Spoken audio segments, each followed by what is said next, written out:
কৰাৰ কাৰণে সন্দেহজনক শব্দটো ব্যৱহাৰ কৰিছে আৰু এই মানুহখিনি যদি সঁচাকেই সন্দেহজনক তেওঁলোকক ফৰেনাৰ্ছ ট্ৰাইব্যুনেলৰ জৰিয়তে আইন আদালতৰ জৰিয়তে পৰীক্ষা কৰি সঁচাকেই মানুহখিনি বিদেশী ভাৰতীয় প্ৰমাণ হোৱাৰ পিছত তেওঁলোকে ষ্টেপ ল'ব পাৰিলে হয় যদি বিদেশী কি কমিউনিটিৰ মানুহ বেছিভাগ আছে তাতে আৰু তাত যিখিনি মানুহ উচ্ছেদ কৰা হ'ল সম্পূৰ্ণ 100% মানুহেই ধৰ্মীয় সংখ্যালঘু সম্প্ৰদায়ৰ মানুহ আৰু ধৰ্মীয় সংখ্যালঘু সম্প্ৰদায়ক তেওঁলোকে টাৰ্গেট কৰি লৈছে মানুহখিনিক উচ্ছেদ কৰি তেওঁলোকে ৰাষ্ট্ৰবিহীন নাগৰিক কৰাৰ এটা স্বৈৰতান্ত্ৰিক ব্যৱস্থা আজি অসমত তেওঁলোকে প্ৰতিষ্ঠা কৰিছে।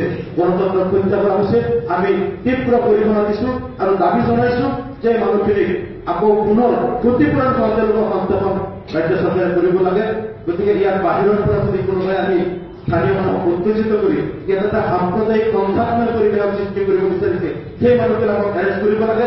আৰু যদি মানুহখিনি সঁচাকৈ সন্দেহজনক আছিল তেনেহ'লে আমাৰ দাবী হ'ল তাত এই স্কুলবিলাক কোনে প্ৰতিষ্ঠা কৰিলে, এই মানুহবিলাকক আগতে IOI ঘৰ কোনে দিলে, হস্পিটেল কোনে কৰিলে, অংগনবাদী কেন্দ্ৰ কোনে কৰিলে, সেই অফিচাৰসকলৰ বিৰুদ্ধে একশ্যন কৰিব লাগে যে সন্দেহযুক্ত বা বিদেশী মানুহক তেওঁলোকে কিয় তাত স্কুল কলেজ কৰিলে মানুহখিনিক এষ্টাব্লিছমেণ্ট দিলে আগতে তেওঁলোকক। আৰু এটা কথা আপোনালোকে শুনি আচৰিত হ'ব, এই মানুহখিনিক তাত এই মানুহখিনিৰ ওচৰত মাটি বিক্ৰী কৰিছিল স্থানীয় একাংশ মানুহে। স্থানীয় একাংশ অমুছলিম মানুহে এই মানুহখিনিক 1 বিঘা মাটিত 5,000 টকাকৈ আগতে নিজৰ দিছিল মানুহখিনি।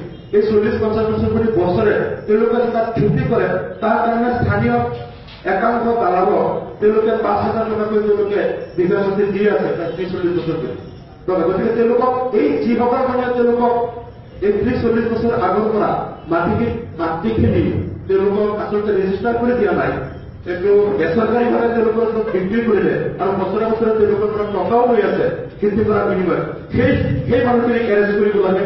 সেই মানুহখিনিয়ে এই মাটিখিনি কেনেকৈ বিক্ৰী কৰিলে আৰু তেওঁলোকৰ পৰা বছৰে বছৰে টকাও লৈ আছে, সেই চক্ৰটোক ধৰি এই তদন্ত কৰি সেই চক্ৰটোক এৰেষ্ট কৰিব লাগে।